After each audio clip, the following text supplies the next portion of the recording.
tell you down to the hour when that little girl was born. She's not 14? If I had 14 teeth to bet, I'd bet them all, but I only have 4. But she's not 14? How many days is it till that religious day? It's 2.5 weeks. Oh, well, it don't matter when Lammas Eve is because she will be 14. Her and Susan would both be 14. My Susan, may the Lord bless her soul, for she's with him now. She was too good for me. Anyway, like I was saying, she will be 14. I remember that day well. It's been 11 years since that nasty earthquake, and I was trying to wean her off from nursing. We were sitting in the sun by the dove house wall, and you and your husband wrapped me into it. I may be old, but my mind's still sharp. And when she tasted that wormwood, it felt bitter. Oh, that pretty little darling had the funniest look on her face. And then all of a sudden, the dove house started shaking, and no one had to tell me to skedaddle out of there. And by that time, she was already running in and walking all on her own.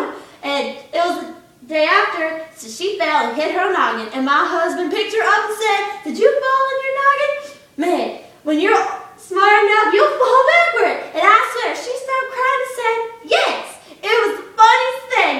And I swear, if I live to be 1,000, I'm still going to remember that day. Can you be quiet, ever?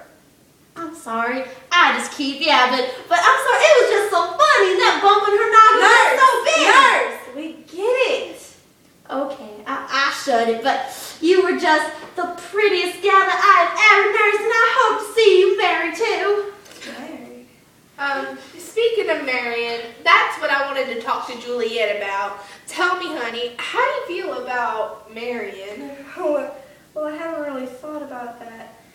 Honor. And honor? Well, I had no idea you felt that way about marriage. I swear, you sucked wisdom right out of me.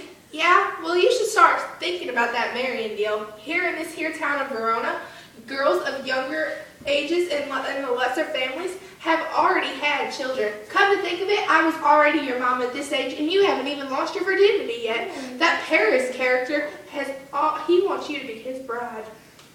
Oh, that jet, well, he's the finest jet in all the world. I swear, he's more perfect than those summer crops. Verona ain't got any crops as good as him. He truly is fine, honey. So, what do you say? Do you think you could ever love him? He'll be at that big feast tomorrow night. Study him over and see what makes him handsome. And then just think about it, because nobody in this midst, everybody in this here town of Verona thinks he is amazingly cute. And you two are just perfect for each other. Everybody will admire you. Oh.